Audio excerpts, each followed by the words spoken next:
guys, dito tayo ngayon sa ano, sa Vera. Yan, bubuk na naman pawis. Guys, mga 9 o'clock na ng gabi. Yan.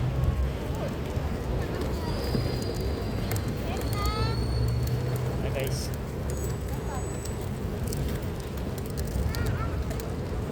kinakailangan ko pa magpapawis kasi nung nagpa-check up ako guys, yung blood sugar ko umabot ho ng 375, napakataas.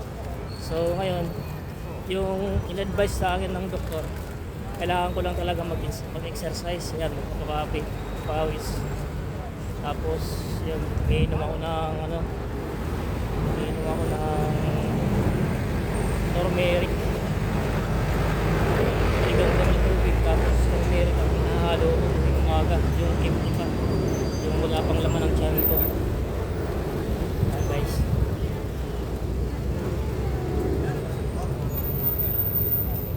kailangan kapag meron kayong blood sugar, huwag yung pabayaan.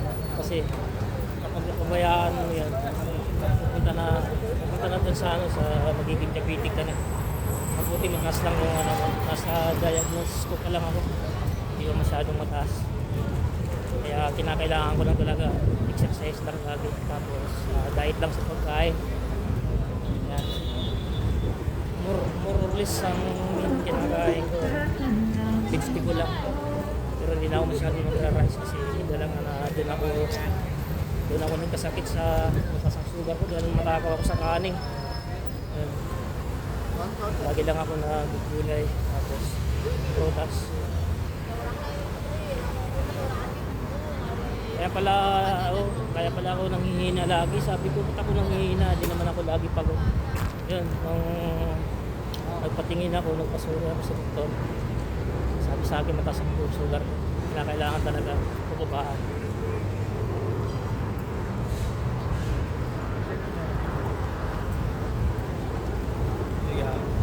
Maganda rin pala yung nakakatulong din yung pag-inom ng luya. Ayan, yung turmeric, yung dilaw.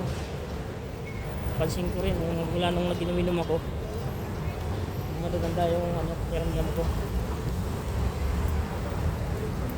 Ayan guys, marami dito mga nagbuwok, yung mga nakakasabay ko.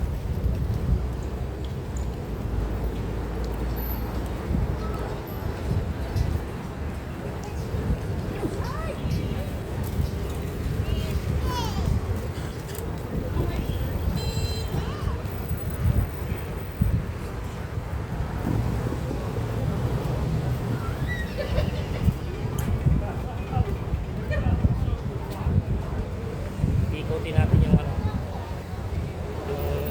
alriga.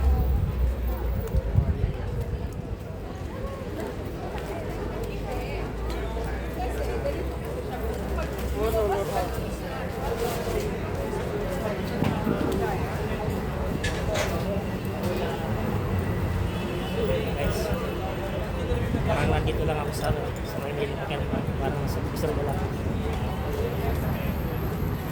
Sige mo, mga alas 9 na ng gabi, marami pa rin tao dito sa labas.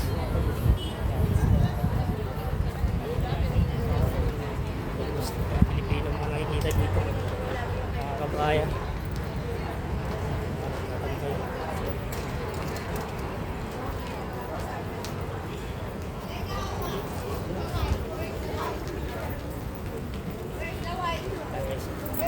Parang nasa Lunila tayo ngayon.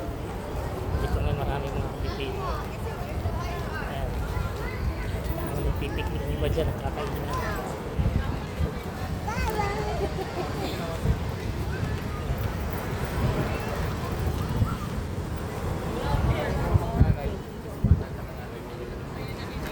Lalo na pagsapit ng mga beer.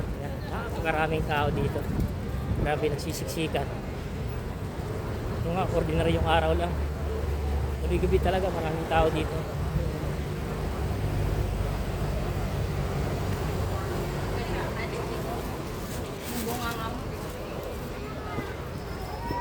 Guys,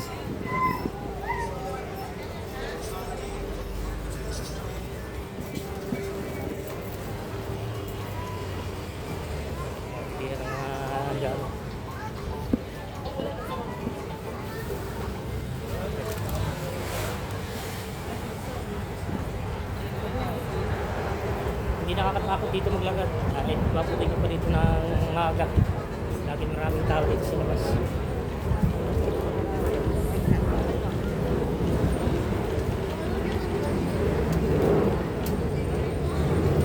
Guys, mga kabayan, mga kaibigan dito. Nakakasarap ng buhay dito sa Dubai. Hindi ka malulungkot.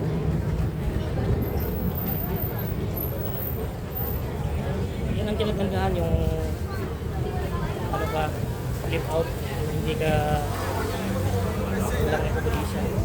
Kasi kahit galing ka pa sa trabaho, pwede ka pa magliwali. Maglakad-lakad.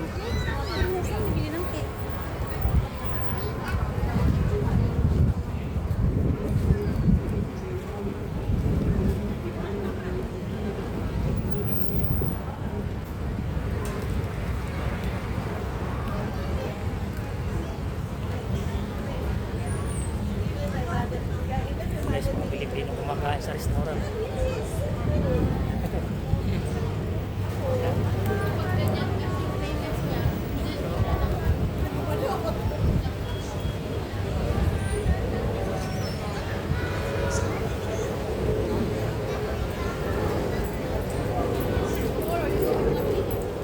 Kahit mag-isa ka lang mag-booking mo, maali pa rin kasi marami namang mga tao. Although ginagawa mo ito na sa mga 2 weeks na. Pero sa awa ng Diyos, kung wala nang ganitong ginagawa, kung mag-booking na, gumaan talagang pakiramdam ko. Hindi na kailangan mag-inom ng gamot kasi yun nga, nakakatakot din mag-inom ng gamot dahil nga kung mag-take ka ng gamot, magiging maintenance mo na yan habang buhay. Hindi lang isang masisira sa'yo ng ugat. Apektuhan yung kidney mo, liver mo. Na kailangan na talaga, ensayo lang. Exercise, magpapawis, tapos pagkain, control lang, diet ka lang. Almost rest lang. Uwasan mo yung rest talaga. Ano lang, vegetable lang.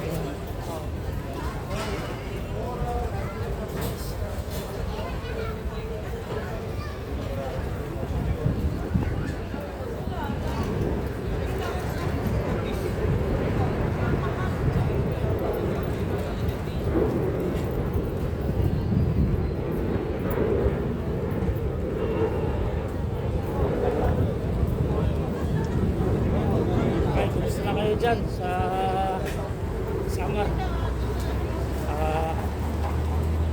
Shout out sa lahat sa mga taga-crossing Binavista dyan. Mga taga-summer. Pabuhay kayo lahat dyan.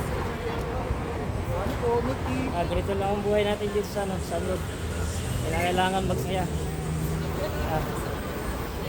Iwaliw. Ay ate oh.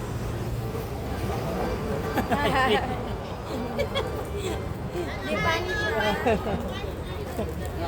Milko. Yan, restaurant niya pala. Yun malo siya gato.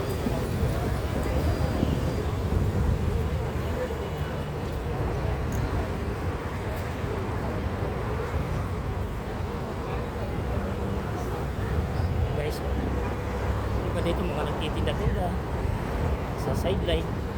Kung ano lang may sipa na tinda, mga kakanin. Kaya, ano naman mga damit. Karamdam mo nga parang nasa Maynila ka lang. Ayan. Mga restaurant. Maraming mga kainan dito. Kaya hindi ka nga magugutom.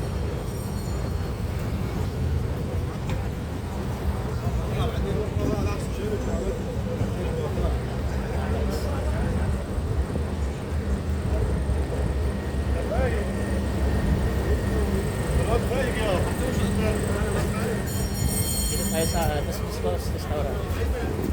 Okay. Ayan. Ayan yung mga restaurant nila nasa labas.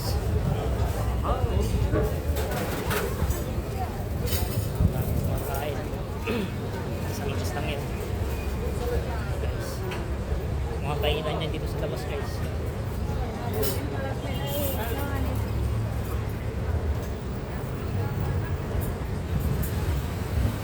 So guys, maraming salamat sa panonood nyo sa video. Mabuhay kayo, lagi kayo mag-iingat.